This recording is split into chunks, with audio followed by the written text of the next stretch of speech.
It sounds like the beginning of a really bad joke. A laugh so contagious, it literally shuts down an entire region.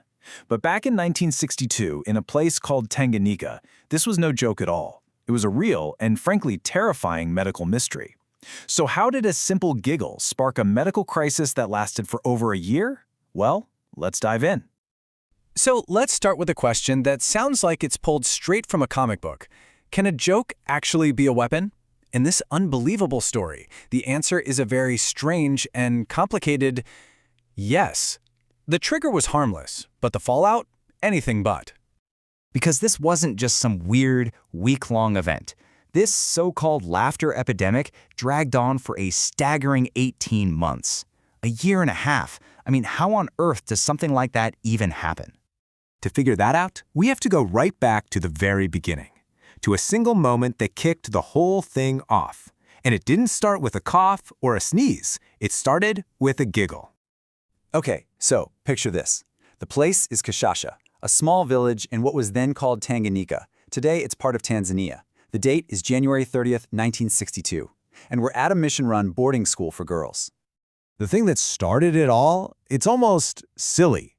One student tells a joke to a couple of her friends. They start laughing, and then they just can't stop.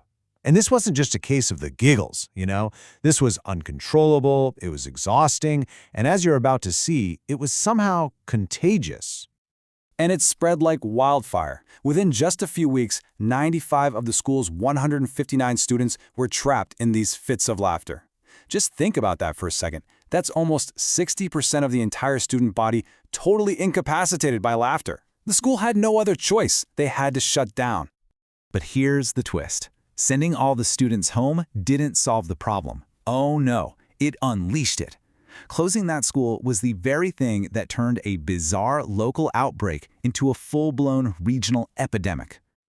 And check out how fast this thing exploded. It starts with just a few girls at the end of January. By March, the school is closed. But by May, the laughter had spread to a nearby village called Nshamba, and now more than 200 people there were affected. And this is the really crucial part. The infection. It traveled with the people. When those girls went home from the boarding school, they carried this affliction with them, spreading it to their parents, their siblings, their neighbors. It hopped from person to person just like a virus would. But it wasn't a virus at all. Now, we really need to get this image of happy, joyful giggling out of our heads.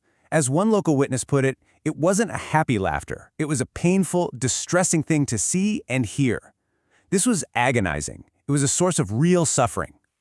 In fact, the laughter was really just the tip of the iceberg. It was often accompanied by fits of crying, severe pain, people were fainting, having trouble breathing, they were even developing rashes.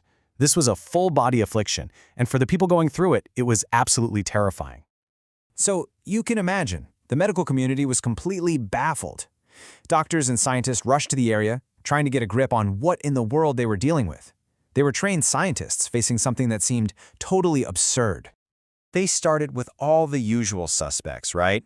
Was this some kind of brand new virus nobody had ever seen before?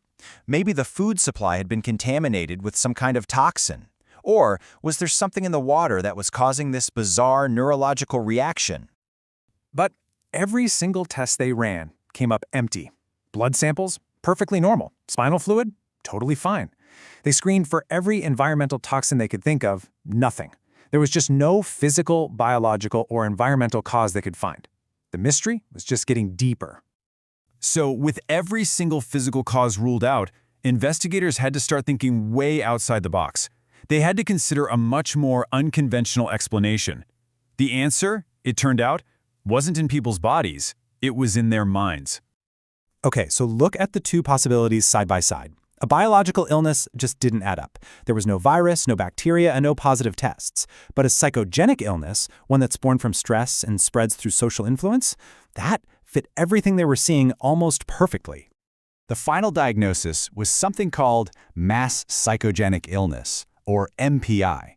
And it's this fascinating and kind of unsettling phenomenon where real, physical symptoms of an illness spread through a group, but with no actual physical cause. It's basically the body having a very real physical reaction to collective psychological stress.